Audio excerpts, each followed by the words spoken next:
Le chef de l'UFDG, Cellou Dalein Diallo et certains leaders de l'opposition républicaine ont appelé à manifester de nouveau, jeudi prochain. Particularité de cette nouvelle manifestation, différents points de départ ont été prévus. Mais il n'est pas sûr que les populations soient à ce rendez-vous.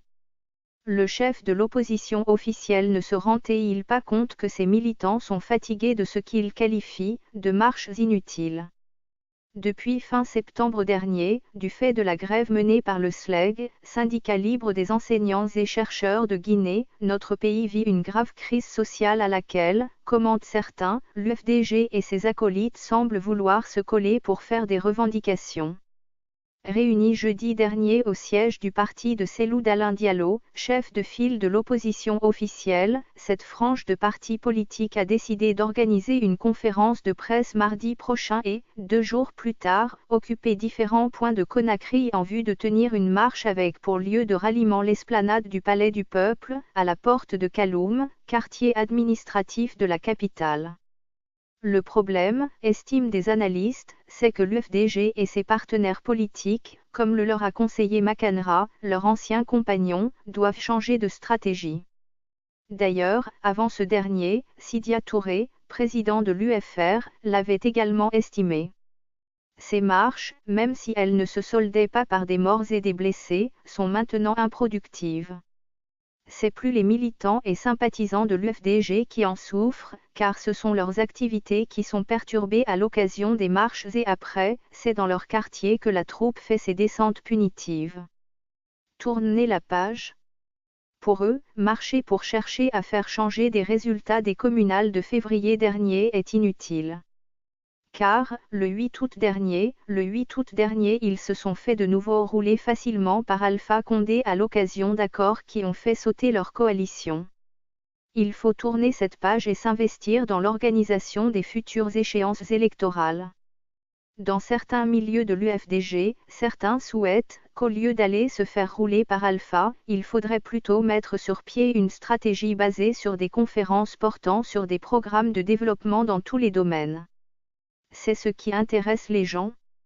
Ou encore parler de décentralisation, d'emploi, de sécurité, d'infrastructure au lieu de perdre du temps à parler de manœuvres en vue d'un 3e mandat pour Alpha Condé, d'élections truquées. Est-ce le déploiement des forces militaires aux côtés de la gendarmerie et de la police qui a commandé cette nouvelle vision de ces militants de l'opposition? La grève du SLEG. Non, s'empresse de répondre l'un d'entre eux qui estime qu'à l'heure actuelle, tous les partis politiques, notamment le RPG, l'UFDG, l'UFR ne devraient se consacrer qu'à la résolution de cette grève dirigée par le SLEG et cesser de nous parler de l'installation des conseillers communaux. À ce niveau, on sait que le RPG fait ce qui l'arrange.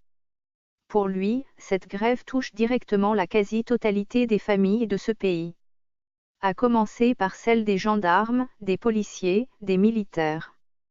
Ceux que vous voyez dans les postes d'appui où sont déployés des gendarmes et des militaires aux côtés des policiers ont des enfants, des parents qui sont victimes de cette situation. C'est ce qu'il faut régler et non chercher à étouffer les marches de l'opposition par l'installation de ces postes qui n'ont rien changé dans les bouchons ou la sécurité dans les quartiers. Ils sont là pour contrecarrer Cellou et ses compagnons.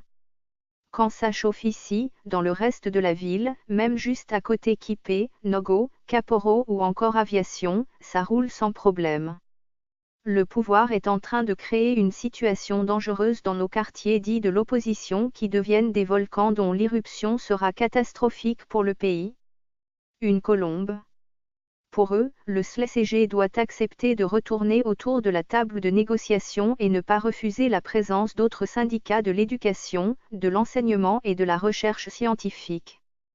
On sait que l'État n'a pas les moyens de satisfaire les 8 millions mais, s'il est de bonne foi, il peut au moins offrir aux petits salaires des augmentations de 50 voire même de 60%, 30 à 40 pour les moyens et 20 à 25 aux gros salaires.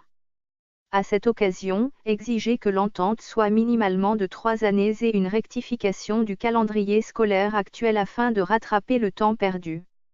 Avec une telle mesure, Général Aboubacar Souma et sa troupe pourraient trouver la porte de sortie pour signer ce que certains appellent la paix des braves. et la tension sociopolitique baisserait d'un cran. Dr Ibrahima Kessoy Fofana, Premier ministre guinéen, est connu pour être une colombe. Et dans le contexte actuel, après 2 mois de blocage, il est temps qu'il comprenne que le moment est arrivé de mettre fin à cette crise qui fait mal à toutes les familles dont les enfants sont condamnés à rester à la maison pratiquement. En invitant le SLECG et d'autres syndicats de l'éducation à un nouvel round de négociations, il devrait retirer la condition relative à la suspension de la grève qu'il a fixée. Avec une telle mesure, la pression ne serait plus alors que du seul côté des grévistes, qui se sentiront obligés d'occuper leur place autour de la table. Et là, chaque partie, comme lors de toute négociation, lâchera du lest en vue d'un compromis tenant compte des revendications des syndicats et des capacités de l'État à supporter les demandes syndicales. Jusqu'à preuve du contraire, je suis membre du comité central du RPG Arc-en-Ciel. Mon compagnonnage avec le président Alpha Condé date de plus de 30 ans. Mais la Guinée est plus importante que les partis politiques et les ethnies. Tout patriote se doit de le comprendre et agir en conséquence. Ce fichier audio a été créé par Panopreté Basic, vous pouvez le télécharger sur www.panopreter.com.